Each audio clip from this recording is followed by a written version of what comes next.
কে? আমার বৌদি? আমার বৌদির কথা বলিস না। এত ভালো, তোকে কি বলবো। আমি তো প্রথমেই দেখে আমার বৌদিকে এত পছন্দ হয়ে গেছিল না। আমি তো বাড়িতে এসে আমার বাবা মাকে বলেছি যে কিন্তু এই মেয়েকেই আমার বৌদি করে নিয়ে যাব। আমার তো প্রথম থেকেই আমার বৌদিকে ভীষণ ভীষণ পছন্দ, জানিস। আর প্রথম বিয়ের প্রথম দিন থেকেই না আমার সাথে কি ভালো ব্যবহার, আমার একদম বেস্ট ফ্রেন্ড বলতে পারিস আমার বৌদি। আমি যখনই আমার বিয়ে হয়ে গেছে তো কি হয়েছে, আমি এখনো অব্দি বাড়িতে গেলে জানিস আমার বৌদি আমাকে ফিল করতেই দেয় না যে আমি এখন ম্যারেড অন্য একটা বাড়ির বউ।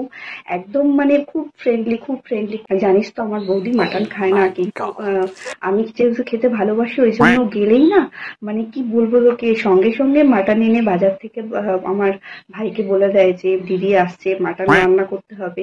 আর আমার জন্য তো আমি যখনই যাই এটা সেটা গিফট কিনেই রাখে। সেদিন দেখছিলাম, এই গেছিলাম আর কি, একটা এত সুন্দর সালোয়ারের পিস কিনে রেখেছিল না, মানে কি বলবো। আমার ফেভারিট কালারও জানে, মানে আমার ফেভারিট কালার যে ব্লু সেটাও জানে। কি করে জানলো আমি জানি না, জানিস তো। হয়তো দেখে আমি ম্যাক্সিমাম টাইম ব্লু পরি ওই জন্য ঠিক গেস করে ফেলেছে, জানিস তো। তো আমি এত হ্যাপি আর এত লাকি, জানিস তো, আমার বৌদিকে পেয়ে আমি ভীষণ ভীষণ খুশি।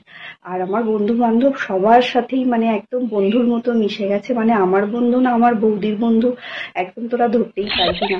একদিন অবশ্যই তোদেরকে আমার বৌদির সাথে কিন্তু আলাপ করাবো। আর তোরা দেখে মানে কথা বলে বুঝতেই পারবি কতটা ফ্রেন্ডলি।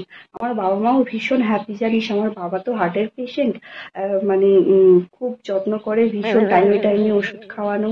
আর মাকে তো আশা থেকে রান্না করতেই দেয় না, নিজের হাতে রান্না করে সবকিছু। বাজারটা আমার ভাই করে এনে দেয় সকালবেলা, এদিকে অফিসে যায়, সবকিছু সংসার একদম সামলে নিচ্ছে, জানিস তো। আমরা ভীষণ লাকি যে আমাদের বৌদির মতো একটা বৌদি পেয়েছি, বিশ্বাস কর। আমি ভীষণ ভীষণ খুশি হয়েছি।